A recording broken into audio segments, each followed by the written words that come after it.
Welcome back to pen point. మనం చూస్తున్నాము మోదీ 11 సంవత్సరాల పాలన పూర్తయిన నేపథ్యంలో 11 ఏళ్ల పాటు మోదీ ఎలాంటి పాలన అందించారు, అంతేకాకుండా మిగిలిన బీజేపీ నాయకులు ఎన్డీఏ నాయకులతో పోలిస్తే ఈయన పాలన ఎంత డిఫరెంట్గా ఉందన్న డిస్కషన్ ఓవైపు జరుగుతుంటే, మరోవైపు 11 ఏళ్లలోనే భారతదేశానికి సంబంధించిన దిశను మార్చడంతో పాటు రూపురేఖలు పూర్తిగా మార్చే ప్రయత్నము మోదీ చేశారంటూ ఇప్పటికే ఎన్డీఏ నేతలందరూ మాట్లాడుతున్న పరిస్థితి మనకు కనిపిస్తుంది. మూడోసారి కంటిన్యూస్గా అంటే హ్యాట్రిక్ విజయాలతో ఎన్డీఏ ఊపు మీద ఉండడంతో పాటు మోదీని మూడోసారి ప్రధానిగా ప్రజలందరూ ఎన్నుకోవడానికి సంబంధించిన డిస్కషన్ ఓవైపు జరుగుతుంటే, ఏదైతే అభివృద్ధి కానివ్వండి అవినీతి రహిత పాలన అన్న దాన్ని అందించడంలో బీజేపీ పార్టీ ముందుంటుంది, ఎన్డీఏ దానికి సహకరిస్తోంది అనే విధంగా మాట్లాడుతున్న వ్యాఖ్యలు కూడా మనకు వినిపిస్తున్నాయి. ఇక దీనికి సంబంధించి ఇప్పటికే మనం చూస్తున్నాము, ప్రతిపక్షాలు ఎప్పటికప్పుడు ఆ పాలనకు సంబంధించిన తప్పులను ఎత్తి చూపుతూనే అసలు ఏం జరిగింది, కేవలం ఇదంతా మోసం తప్ప అనే మాటలు కూడా కాంగ్రెస్ పార్టీ నుంచి కానివ్వండి ఇతరత్ర విపక్షాల నుంచి కూడా మనకు వినిపిస్తున్నాయి. ఓవరాల్గా చూసినప్పుడు 11 ఏళ్ల మోదీ పాలన అసలు ఎలా కొనసాగుతుందనే విషయాన్ని డిస్కస్ చేసే ప్రయత్నం చేస్తున్నారు. అంతేకాకుండా ఈ 11 ఏళ్లలో కూడా కాంగ్రెస్ పార్టీ ఇది పుంజుకుంటున్న తీరుని ఓవైపు మోదీ మీద వ్యతిరేకతగాను, అలాగే ఎన్డీఏ పాలనకు చరమగీతం పాడేందుకు ప్రజలు సిద్ధమవుతున్నారనే విధంగా మాట్లాడే ప్రయత్నం కూడా జరుగుతుంది.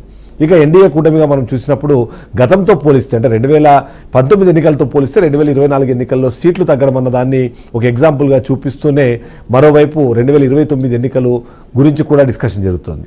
అంటే ఓవైపు ప్రాబల్యం తగ్గుతోంది, ప్రభావం సన్నగిల్లుతోంది, కాబట్టి వచ్చే ఎన్నికలు విభిన్నంగా ఉండే అవకాశం ఉంది అనే విధంగా కూడా మాటలు వినిపిస్తున్నాయి. ఇక మోదీ పాలనకు సంబంధించి కానివ్వండి, గతంలో ఏ ఎన్డీఏ తరఫున ఏ పీఎం కూడా 11 ఏళ్ల పాటు ఈ పాలన సాగించకపోవడానికి కూడా మరొకసారి గుర్తు చేస్తున్నారు ఎన్డీఏ నాయకులు.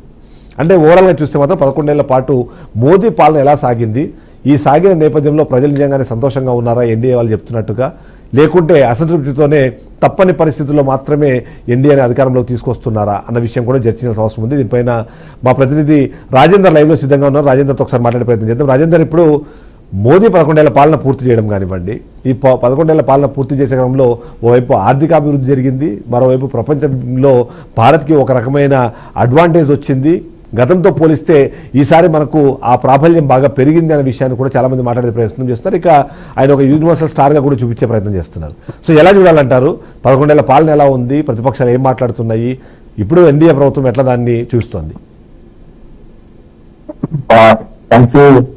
భారత ప్రధాని నరేంద్ర మోదీ గత 11 సంవత్సరాల కాలంలో తీసుకున్నటువంటి నిర్ణయాలు కొన్ని సంచలనాత్మకమయ్యాయి.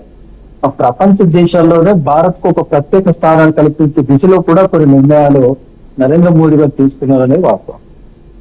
దేశానికి సంబంధించి ఆయన తీసుకున్న ఏదైతే నిర్ణయాలు ఉన్నాయో, అభివృద్ధి కానివ్వండి, ఆర్థిక సంక్షోభానికి సంబంధించి కానీ, ఇతర అంశాల విషయంలో కానీ ప్రధాని మోదీ కేంద్ర పాలకవర్గం తీసుకున్న నిర్ణయాలు అంటే క్షేత్రస్థాయి ప్రజలకు అమలైన సందర్భాలు తక్కువగా ఉందని చెప్పి చెప్పవచ్చు.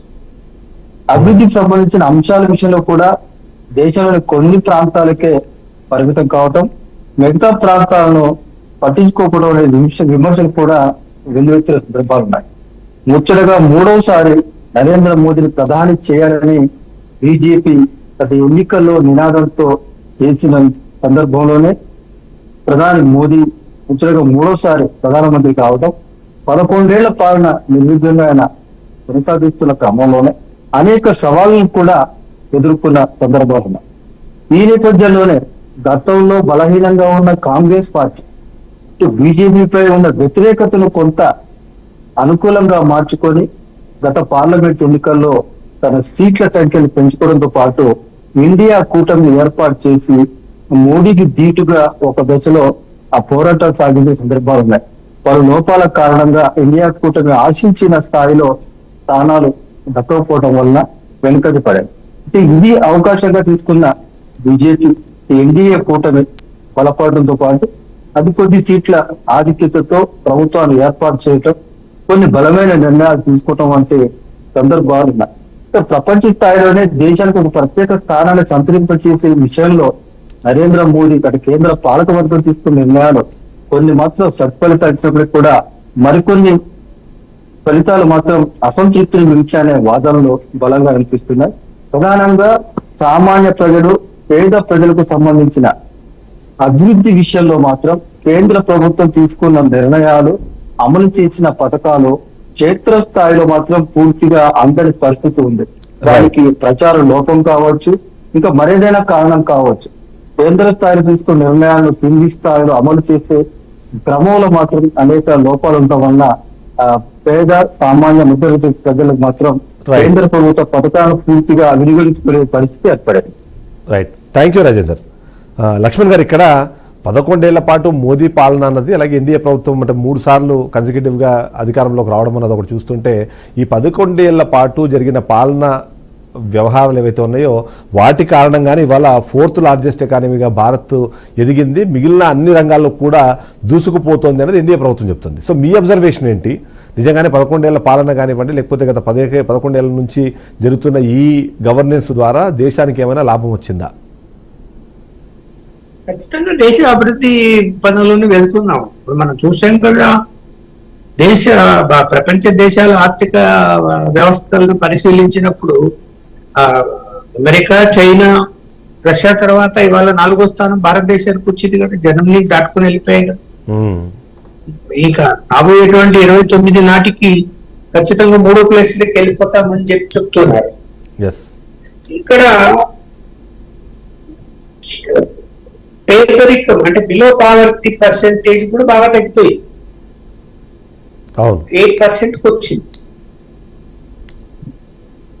దాదాపు 18-19% ఉన్నటువంటి 10 సంవత్సరాల క్రితము ఇవాళ 8%కి వచ్చింది. సో అనేక సంక్షేమ పథకాలు పెట్టడం, సిలిండర్లు ఫ్రీగా ఇవ్వడము 3 నెలల పాటు, అలాగే బియ్యం ప్రతి నెల బియ్యం ఉచితంగా బియ్యం ఇవ్వడము, ఉపాధి హామీ పథకం ఏదైతే ఉందో కూలీలందరికీ కూడా ఉపాధి కల్పించేటువంటి ప్రతి రాష్ట్రంలో అమలు చేస్తున్నాడు. గ్రామీణ ప్రాంతాల్లో రోడ్ల నిర్మాణాలు కానీ, డ్రైనేజ్ వ్యవస్థలు కానీ, అన్నిటికీ కూడా ఈ ఉపాధి హామీ పథకము పేద వర్గాలకి ఒక మార్గం చూపించేటువంటి పరిస్థితి అక్కడ కనిపిస్తుంది. అయితే నేను ఒకటి ఏం చెప్పదలుచుకున్నానంటే, స్వాతంత్రం వచ్చిన తర్వాత ఇప్పటి వరకు మరి కాంగ్రెస్ పార్టీ ఎక్కువ శాతం అధికారంలో ఉన్నప్పటికీ కూడా అభివృద్ధి జరగలేదని కాంగ్రెస్ పార్టీని అనడం కూడా కరెక్ట్ గా. అభివృద్ధి అన్నది నిరంతర ప్రక్రియ. ప్రభుత్వం పైన సీట్లు ఎవరు కూర్చున్నా కూడా ట్యాక్సులు వస్తుంటాయి, వాటిని ఖర్చు పెడుతుంటారు, అభివృద్ధి జరుగుతూ ఉంటుంది. జనాభా పెరిగే కొద్దీ, జీడిపి పెరిగే కొద్దీ ఏమైపోతుంది, వ్యాపారాలు పెరుగుతాయి, కొనుగోలు శక్తి పెరుగుతుంది, ప్రభుత్వానికి ట్యాక్సుల రూపంలో పెరుగుతుంది. పెరిగినప్పుడు దాని అభివృద్ధి పనులకి ఉపయోగిస్తారు కదా.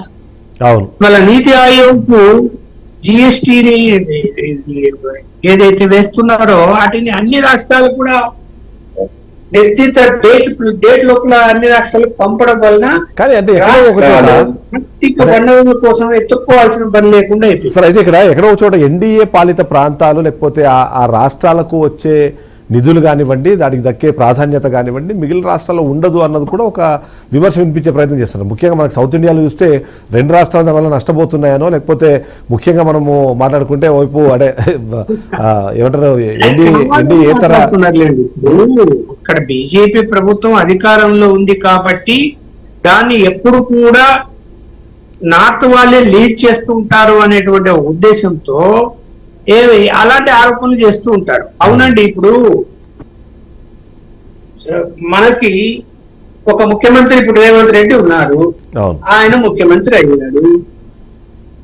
ఆయన ఊరికైనా మేలు చేయకపోతే ఆ ఊరు వాళ్ళు ఏమంటారు, చేస్తాడు కదా, ఎక్కువ నిధులు అక్కడికి వెళ్తాయి కదా. మరి నానేమనాలి మనం? ఎవరైనా అది ఇప్పుడు ఒక అధికారం చేతిలోకి వచ్చిన తర్వాత వాళ్ళ ప్రాంతాల అభివృద్ధి విషయంలో కొద్దిగా తేడా చూపించకపోతే అక్కడి ప్రజలు ఎందుకు నీకు గౌరవిస్తారు? ఏమయ్యా నువ్వు ఇక మా ఊరి నుంచి పోయి నువ్వు ముఖ్యమంత్రి అయ్యావు, లేకపోతే ప్రధానమంత్రి అయ్యావు, ఏం చేసావు మా ఊరికి అని అడుగుతారు కదా. అది సహజంగా జరుగుతుంది, అది ఎవరున్నా కూడా జరుగుతుంది. అక్కడ అధికారంలో ఎవరున్నా కూడా ఇప్పుడు గుజరాత్ కి ఎక్కువ నిధులు ఇచ్చారంటారు, గుజరాత్ లో అనేక అభివృద్ధి కార్యక్రమాలు చేపట్టారు, వాళ్ళ యొక్క జీడిపి పెరిగింది, అక్కడ వ్యాపారాలు ఎక్కువ, దాన్ని బట్టి ఎక్కువ నిధులు కూడా కేటాయిస్తారు. ఇంకా ప్రత్యేకంగా ఏమైనా ఇప్పుడు ఎన్డీఏ సమస్య గతంతో పోలిస్తే సీట్లు తగ్గడంతో బీహార్ లాంటి రాష్ట్రాలు ఇవాళ ఎక్కువ దాన్ని తీసుకునే ప్రయత్నం చేస్తున్నాయి. ఆంధ్రప్రదేశ్ రాష్ట్రాలు దాన్ని ఇప్పుడు ఇవాళ అంటే వాళ్ళ మద్దతు అవసరం ఉంది కాబట్టి వాళ్ళకి ఎంతో కొంత సింహభాగం దక్కుతోంది అన్నది కూడా ఒక ఆరోపణ వినిపించే ప్రయత్నం చేస్తున్నారు. అంటే అక్కడ తేడా ఎక్కడ వస్తుందంటే జిఎస్టి అన్నది జనాభా ప్రాతిపదికన రాష్ట్రాలకు కేటాయిస్తున్నారు. మనకు ఏమైపోయింది, మన జనాభా తక్కువ, మనము అక్కడ జనాభా ఎక్కువ అనుకోండి, జిఎస్టి ఆ రాష్ట్రాలకు ఎక్కువ పోతుంది కదా. అందుకనే చంద్రబాబు నాయుడు ఏమంటాడు, ఇప్పుడు పిల్లలు ఎక్కువగా రండి అంటారు. ఇప్పుడు ఎక్కువ ఏమంటే అది ఇప్పుడు కనేది ఎప్పుడు, జనాభాలో చేరేది ఎప్పుడు, నిధులు వచ్చేది ఎప్పుడు అని కాదు కదా కరెక్ట్. ఇక్కడ నీతి ఆయోగ్ పెట్టిన తర్వాత ఒక సిస్టమ్ అనేది ఏర్పడింది, ఎక్కడ వాళ్ళు వైలేట్ చేయటం లేదు, జనాభా ప్రాతిపదికం మీదనే వాడు నిధులు కేటాయిస్తున్నాడు. రేపు జనాభా సేకరణ జరుగుతుంది అనుకోండి, మారుతుంది అప్పుడు ఏ రాష్ట్రం అప్పుడు కూడా మళ్ళీ మారుతుంది. సపోజ్ ఆంధ్రప్రదేశ్ లో ఎక్కువ జనాభా రికార్డ్ అయింది అనుకోండి, దాని ప్రకారమే కేటాయిస్తారు. అలాగే తెలంగాణలో ఇప్పుడు కంటే ఎక్కువ రికార్డ్ అవుతుంది, దాని ప్రకారమే కేటాయిస్తారు. వచ్చేటువంటి వనరులని రాష్ట్రాలకు జనాభా ప్రాతిపదికన తీసుకొని పంచకపోతే ఏమని పంచుతారు? ఇంకా నేను గుజరాత్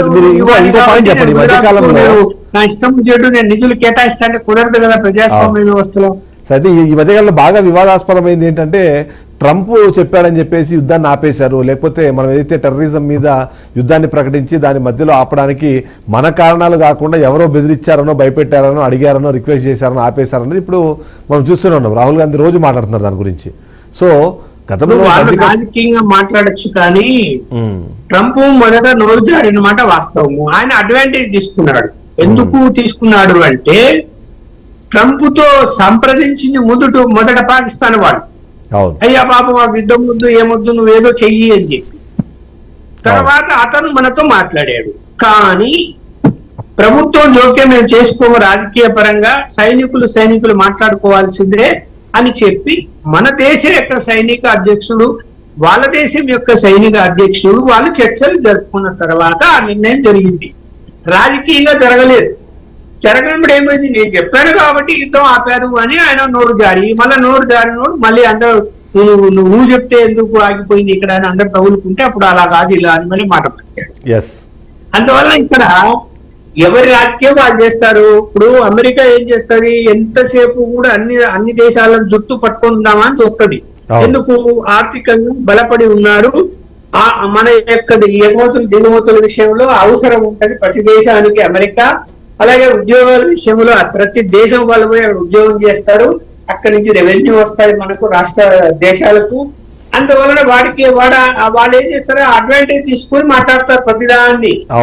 అంతే తప్ప ఇంకా ఎక్కడుంది ఎక్కడ ఆయన చెప్తే వెళ్తాడా? ఇప్పుడు మన పరిస్థితులు బట్టి ఎప్పుడైతే పాకిస్తాన్ వద్దు బాబు మేము నిర్వహించుకుంటున్నాము, మేము యుద్ధం చేయము అన్నప్పుడు మనం యుద్ధం, వాళ్ళు వద్దంటున్నా కూడా మనం యుద్ధం చేయడం కరెక్టా? అయ్యా బాబు నువ్వు పెట్టి మేము ఇంట్లో కూర్చుంటామంటే నువ్వు దాడి చేస్తాంటావా? కరెక్ట్ కాదు కదా అది. ఇప్పుడు ఒకవేళ యుద్ధం కంటిన్యూ అయింది అనుకోండి, వాళ్ళు చూస్తున్నాం కదా ఏం జరుగుతుందో అక్కడ. 2 దేశాల్లో యుద్ధాలు జరుగుతున్నాయి, రోజుకు వేల మంది చచ్చిపోతున్నారు, ఆస్తులు నష్టం అవుతున్నాయి. ఎప్పుడు ఆ దేశాలు కోలుకుంటాయి? మనం కూడా యుద్ధం కంటిన్యూ అయితే అభద్రతా భావం ఫీల్ అయిపోయి రోజు నిద్రపోకుండా రాత్రి టీవీలు చూసుకుంటే ఏం జరుగుతుందో ఏమో అని అసలు ఆ 10 రోజులు ఎలా భయపడ్డారు జనం అంతా? అది అవసరమా?